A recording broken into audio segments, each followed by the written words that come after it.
불법 체류 상태였던 정 씨를 체포했습니다. 경찰 조사에서 정 씨는 내 계정은 맞지만 댓글을 쓴 적이 없다며 혐의를 부인한 것으로 전해졌습니다. MBC 뉴스 박솔립입니다.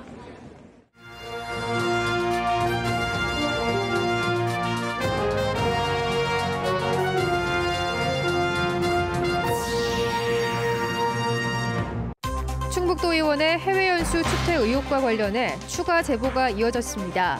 이번엔 호텔 금연객실에서 담배를 피우다 적발돼 배상금까지 물었다는 내용입니다. 청주시청 본관 철거에 반대하는 시민단체 농성이 이틀째 이어졌습니다. 청주시는 공사 강행 의지를 굽히지 않고 있어 긴장이 팽팽합니다. 꿀벌 집단 폐사 여파가 일반 영농 현장으로 확산되고 있습니다. 벌이 없으면 농사를 망치는데 이 벌값이 천정부지입니다. 충주 국가산업단지 본지정 신청을 위한 절차가 마무리 단계에 접어들었습니다. 상반기 중 국토교통부 접수가 목표입니다. 시청자 여러분 안녕하십니까? 계속해서 충북 소식입니다. 박지원 충북도 의원의 해외 연수 추태 의혹을 지난주 보도해드렸습니다. 항공사는 보고된 것 없다는 공식 입장을 도의회에 밝혔는데 저희 MBC 충북에는 또 다른 제보가 들어왔습니다. 박 의원이 기내에서 이른바 폭탄주를 제조해 마셨고 또 유럽에 가서는 호텔 금연객실에서 담배를 피우다 적발돼 배상금까지 물어냈다는 내용입니다. 김대웅 기자의 단독 보도입니다. 박지원 충북도 의원은 지난달 21일 동료 의원들과 유럽으로 해외 연수를 떠났습니다. 이날 비행기 안에서 박지원 도의원이 14시간 동안 술을 마시고 민폐를 끼쳤다는 제보가 들어왔고 박 의원은 맥주 한 캔 마셨을 뿐 억울하다고 해명해 왔습니다. 맥주 한 캔 마셨어요. 그리고 제가 그 기내에서 소란을 피우거나 이런 부분이 없는데. 이와 관련해 충북도 의회는 해당 항공사에 기내 음주 제공량과 당시 기내 상황, 제보 내용의 사실 여부를 물었는데 기내 음주로 인한 소란 행위는 발견되거나 보고된 바가 없다는 간단한 답변만 돌아왔습니다. 하지만 황영우 충북도 의장은 기자회견을 열고 거듭 사과했습니다. 기내 소란이 없었다는 공문에도 불구하고 외부인으로 구성된 윤리심사 자문위를 소집하겠다고 밝혔습니다. 주변 승객분들께 조금이라도 불편을 초래하였다고 하면 품위 손상행위 금지 조항에 위반이 될 수도 있다고 판단을 하고 있습니다. 해외 연수 기간 무슨 일이 벌어진 걸까? 박 의원에 대한 새로운 제보가 들어왔습니다. 기내에서 와인에 양주, 폭탄주까지 만들어 마셨다는 내용입니다. 또 해외 연수 5일 차였던 지난달 25일 밤 체코의 호텔방에서 동료 의원 한 명과 술을 마시고 담배를 피웠는데 이곳은 금연 객실이었습니다. 다음 날 호텔 측에 적발됐고 우리 돈으로 60만 원이 넘는 배상금까지 물어냈다고 제보자는 말했습니다. 취재진은 제보자 이외에도 또 다른 사람에게 이 같은 내용에 대한 아주 구체적인 증언을 확보했습니다. 담배를 피우다 적발됐다는 두 의원에게 전화하고 메시지를 보냈지만 취재에 응하지 않았습니다. 연결이 되지 않아 삐 소리 후 소리샘으로 연결되오며. 다만 박지원 의원은 취재진에게 메시지를 보내 그런 사실이 없다고 답했고 연수를 함께 다녀온 동료 의원과 사무처 직원들 역시 내용을 잘 알지 못한다고 해명했습니다. 연수에 동행한 여행사는 계약 관계상 아무 얘기도 할 수 없는 상황이라고 밝혔습니다.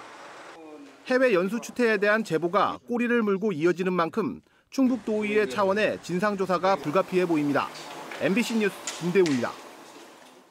김영환 충북지사가 기꺼이 친일파가 되겠다고 글을 써 논란이 되고 있습니다. 김영환 지사는 정부가 일본 강제징용 해법안을 발표한 것과 관련해 어제 자신의 SNS에 글과 영상을 올려 윤석열 대통령과 박진 장관의 애국심에 고개 숙여 경의를 표한다고 밝혔습니다. 김 지사는 윤 대통령이 지고도 이기는 길을 가고 있다면서 일본의 사과와 참회를 구걸하지 말라고 덧붙였습니다.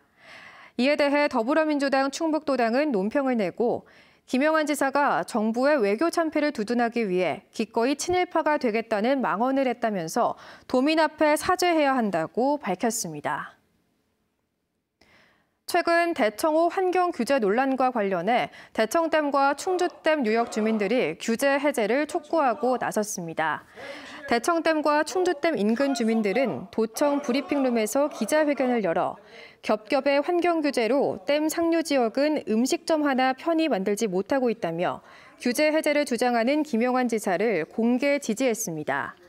또 댐 상류 지역 아픔을 해소할 대안도 없이 규제 완화 반대를 외치는 것이 참다운 시민운동이냐고 비판했습니다. 앞서 충청권 환경단체는 지난 2일 지역 갈등만 부추기며 환경 파괴를 일삼는 규제 완화를 중단하라며 충청북도에 날을 세웠습니다. 청주시청 본관 철거 현장에서 반대 시민단체 농성이 이틀째 이어졌습니다. 이 때문에 외벽 철거는 손도 못 댔지만 현장의 긴장은 계속되고 있습니다. 김영일 기자입니다. 청주시청 본관 건물을 뒤에 두고 시민사회단체가 농성을 벌입니다. 청주시는 본관 보존 계획을 수립하라! 시민사회단체 회원들이 청주시의 본관 건물의 기습 철거를 막겠다며 이틀째 농성에 나선 겁니다.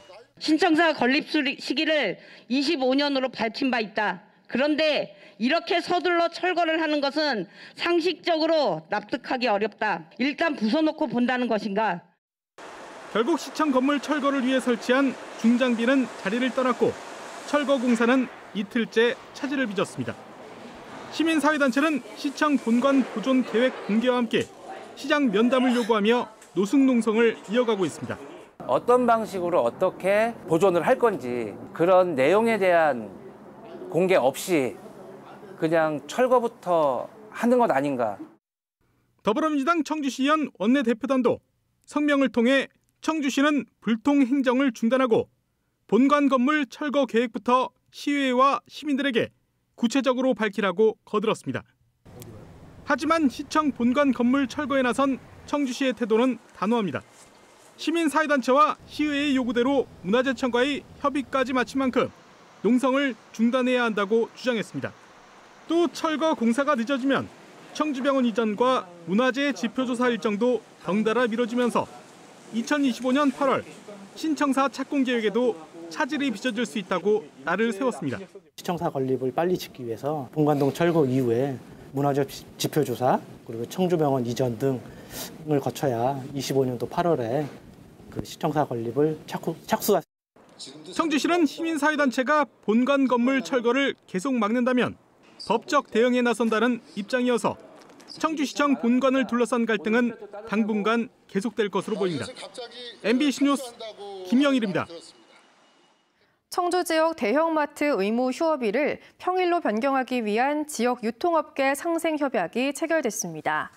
청주시는 지역 중소형과 대형 유통업계가 모두 참여해 대형마트 의무 휴업일을 평일로 전환하는 대신 대형마트는 중소유통업체를 지원한다는 내용의 상생협약을 맺었습니다.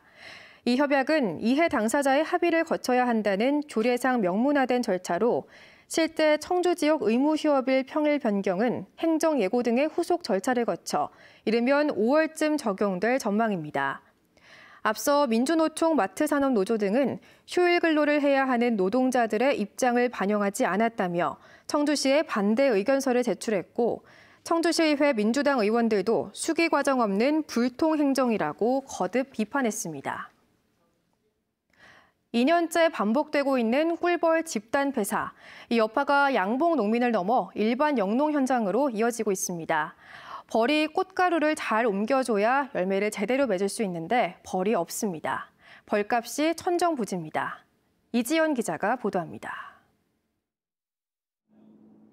한창 딸기를 수확하고 있는 농가. 25도를 유지하는 하우스 안을 벌들이 오갑니다. 꽃가루를 옮겨 열매를 맺히는 주역이라 하우스 한 동마다 벌통은 필수. 한 해 결실을 좌우하는 귀한 몸인데 문제는 가격이 올라도 너무 올랐습니다. 올해 구매 가격은 한 통당 16만 원. 예년보다 30%가량 비싸졌습니다. 그나마 장목반을 통해 겨우 구했는데 벌 상태마저 아쉽습니다. 활력 있는 벌이 들어와서 일을 열심히 해야 되는데 힘없는 벌들이 오다 보니까 기형 딸기들이 많이 발생하는 상태예요. 꿀벌을 아예 못 구한 농가는 수명이 짧은 서양벌을 들였습니다.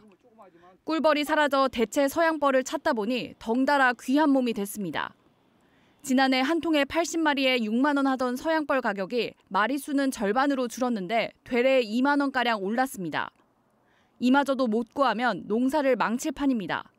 전국적으로 그 꿀벌이 투급이 안 되니까 비용벌 쪽으로 다 이렇게 투급을 하다 보니까 그게 모자라는 거지. 근데 올해는 특히 유난히 힘들고 가격도 비싸고 그러네요. 농산물 수확량과 품질에도 영향을 미칠 수 있지만 수정을 위한 화분 매개용 벌에 대한 대책은 그간 거론조차 되지 않았습니다. 정부는 안정적인 공급을 위해 올해 수요 조사부터 벌이고 화분 매개용 전문 농가를 육성하도록 지원 정책을 펼칠 예정입니다. 맞춤형으로 해놓으면 양봉을 하시는 분들도 고정 안정적인 소득이 될 수 있잖아요. 사전에 계획을 하면 서로 필요한 시기에 맞게. 2년째 벌어진 꿀벌 공백 사태에 충청북도는 폐사와 실종을 구분한 정확한 현황 조사를 벌이고 약재 사용 시기 등을 분석하고 있습니다. MBC 뉴스 이지연입니다. 농업진흥구역에 발목이 잡힌 청주 오송 국가산업단지와 달리 충주의 바이오헬스 국가산단은 제속도를 내고 있습니다. 10여 개 관계기관 협의 대부분을 마치고 상반기 중에 산업단지 계획 승인 요청이 가능할 걸로 보입니다. 이승준 기자가 보도합니다. 지난달 충북을 방문한 대통령은 오송 국가산업단지 지원을 약속했습니다. AI, 바이오 등 첨단 산업이 발전할 수 있도록 더욱 지원하겠습니다. 그리고 오송 생명과학 국가산단 조성도 적극 추진될 수 있도록 돕겠습니다. 그동안 오송 국가산단은 농식품부가 동의하지 않아 제동이 걸린 상황. 사업 대상지 670만 제곱미터 가운데 90% 넘는 땅이 절대농지, 즉 농업진흥지역이기 때문입니다. 오송을 거론한 대통령 발언에 사업 추진 기대감이 커졌지만 함께 국가산단을 추진 중인 충주에선 한때 긴장감이 돌았습니다. 그러나 충청북도는 오송과 달리 충주는 문제가 없어 대통령 건의에 포함되지 않았다고 밝혔습니다.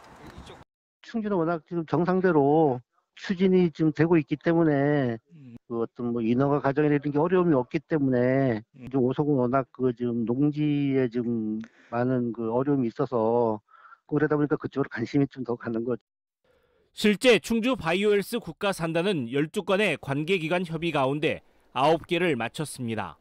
오송이 골머리를 앓는 농업진흥지역도 20%에 불과해 이미 지난해 농식품부와 이야기를 끝냈습니다. 환경영향평가도 이달 중에 마치고 교육환경평가와 사업인정협의도 다음 달이면 끝낼 예정입니다. 국가산단 승인을 위한 국토부 접수도 상반기를 목표로 하고 있습니다. 상반기 중에는 가능할 수 있게끔 노력하고 있습니다. 상반기 심의를 거쳐서 최종적으로 고시가 되면은 이제 하반기쯤부터 착수에 필요한 여러 가지 절차를 진행할 수가 있습니다. 정부가 최종 승인할지는 알 수 없지만 이미 예비 타당성 조사를 통과한 만큼 충청북도나 충주시 모두 오송과 함께 국가산단 가능성을 높게 보고 있습니다. MBC 뉴스 이승준입니다. 충북 소식 마칩니다. 시청해주신 여러분 고맙습니다.